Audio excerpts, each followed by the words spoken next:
happening? It's your girl, Mickey Boo. And we got a special guest in the building, a beautiful guest in the building. We have Kelly, y'all. Hi, everyone. How are you? I'm doing well. That's good. No complaints. I mean, can we anymore? I think manifestation has kicked in for us to start speaking what we want and seeing that. So stepping into everything. Yes, that's really good. Excited for what's to come. Always great. I love change. I just got accustomed to it. I feel like I struggled with change before, and I think we all can say that at some point. But I like the surprises that come. Yes. Yeah. So, I hate to bring this up, but did you hear about the Nashville shooting? I did. I heard about it. I read about it. I watched about it. Very heartbreaking. It's like a sad, mad feeling, you know. But I just really remember like the video of her like riding through the parking lot of the school, and like how when she did come to the whatever door she used, you know, like she shot, you know, I remember at least 4 shots to like knock down the glass doors, and I was like, well, where the people at? Where the security? Right. Where the principals? Right. You know, so, you know, that was like shocking. And then she didn't just stand there. She made it to like the 2nd floor of the school. I don't know if she herself had time to think about it. I would like to think that anyone who's acting in that type of manner, it's like an out of body situation, out of mind situation. Like, I think at that point you're possessed by some other entity. I know she was 28, and you know, that's like our generation. Yeah. She's a millennial. Yeah. And I know, like, for me, for everybody rather, we all have those dark moments where we feel tested, where we're just not quite sure, but you literally gotta like talk yourself into something or talk yourself out to something. So I would just want to know, like, before the point of her being completely possessed, I wonder like what her thoughts were to herself, like what her conversation was. Did she attend this school before? She did. Okay. She was a transgender as well. Wow. And she had attended that school. So that was another shocking thing. Like, this is your alma mater. So I wonder, you know, in her mind, what happened? You know, because I wanted to know, why was the school a target? That was going to be my next question. She went to that school. So I'm wondering, you know, how was her experience there? Right. Was this a grade school or? I need to look that up. I didn't look to see how old the children were. I hadn't. Because they have nothing to do with her past. Wow. Very interesting. Yeah. And I think, you know, when the officers did come, I think, you know, I can only imagine they probably might have been a little scared themselves. Right. You know, bullets have no name on them. But I think they did do a great job with kind of moving fast. But it's like looking at the officers going through classroom, looking for her. And then they heard the shots. When they were downstairs looking in the classrooms, they heard the shots upstairs. And then that's when they were like, we got to move upstairs. Wow. And you can see like kind of you can hear rather like their breaths changing. The distress. And all of that. So I can only imagine like what it is for the children who are survivors to have heard all of that commotion. Normally schools have like metal detectors and stuff, and they make sure kids are not bringing weapons in. So I don't see why it's so hard to get a control over the mass shootings that's happening at our public schools and private schools.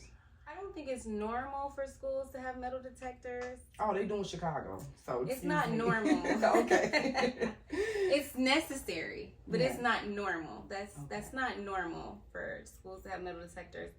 But, you know, we're living in different times. A lot of situations where families have guns at the home, and like the 3-year-old accidentally disables someone because they've shot a gun, or you know, disables themselves because they've shot a gun, or a younger sibling or older sibling. I think we need to just be more knowledgeable about guns and be more familiar and comfortable and teach our children about gun safety. Take on gun violence in the streets and in our media. I think it's a part of the culture. You know, that's what we've been conditioned to. If we were to kind of go back to history, you know, guns weren't always in our communities. You know, let's go all the way back to Africa. You know, we didn't even know what guns were until, you know, the coloners brought the guns over. So guns aren't native to our culture, but now that we're here, they are a part of our culture. It's celebrated. It's normalized. For example, most people feel like they can't leave the house without their gun, or they keep their pistol in arm's reach. You shouldn't resort to gun violence. You should resort to, hold up, let me just calm down and see if I can talk about this later. But no, we just want to take everything into our own hands. We're in a microwave society. We want it right now. I think everybody has two sides, you know, but I do respect the artists who are mindful of their influence, and they kind of leverage their influence for more good than more bad. Nobody's perfect. Everybody's got a dichotomy about themselves. But talk to me about how you're feeling, how you're processing these things. Because if you let, you know, society teach your child, it's not going to be the best information. It's going to be misinformation.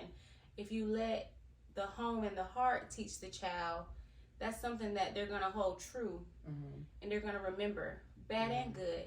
When you talk down to your kids, they hold that in their heart.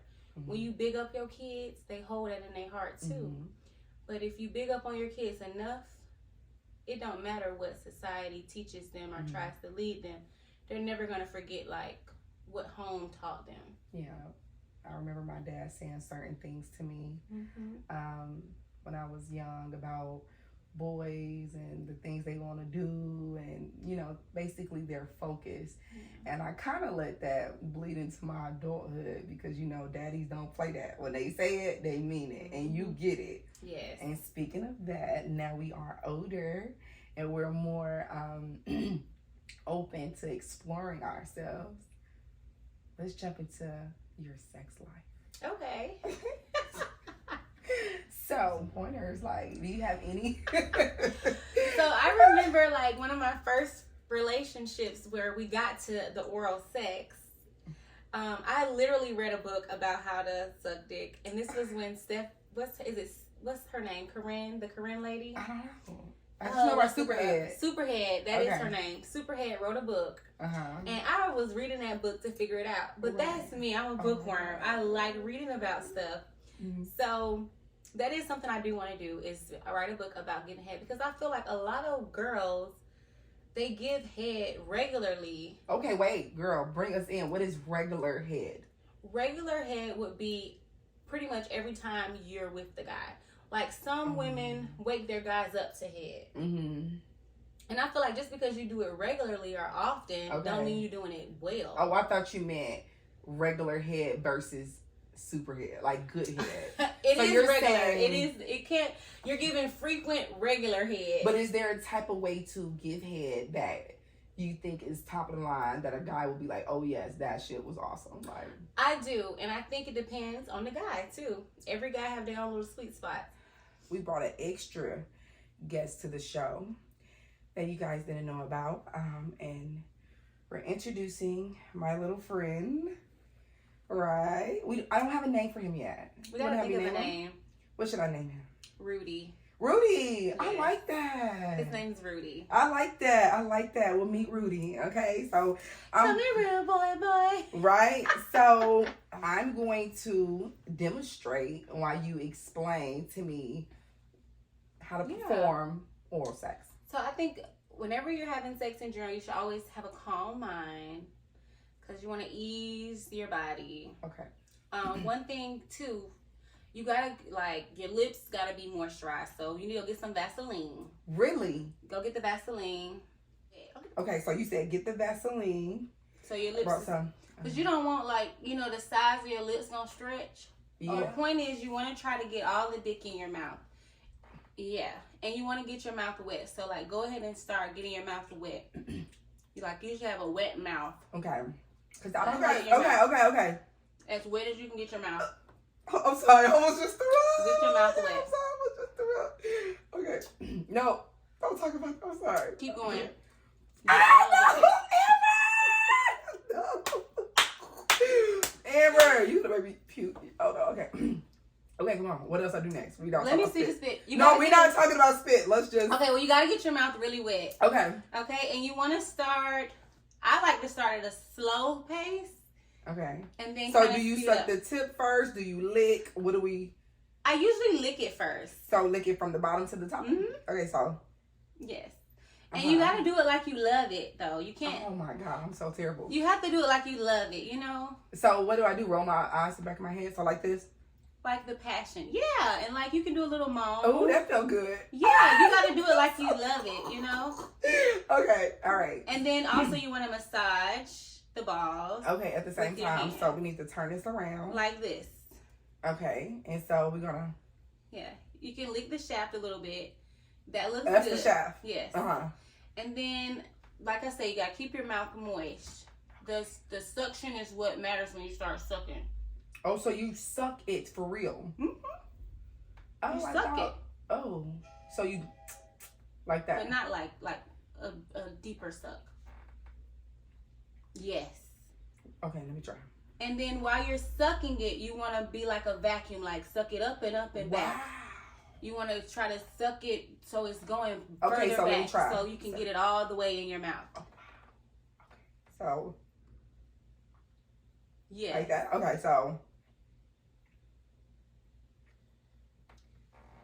I'm not breathing out my nose. You said that earlier. You got to breathe out your nose. That'll help you. You look like you're frustrated with me. Like I eat that dick right now. All right, you can't be scared. You gotta be comfortable. But yes, try to suck it and like don't breathe out your nose, not your mouth. How do you breathe? Let me see. There, that's good. You're doing a good job now. Okay, yeah, that felt different. That feels good. I ain't even the dick, and that looked like it felt good. Honestly, you should start getting wet yourself.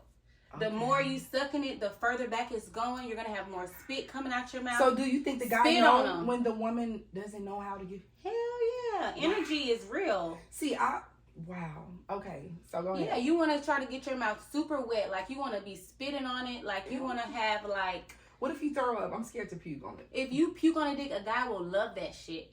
They like that. They would love it. They love it.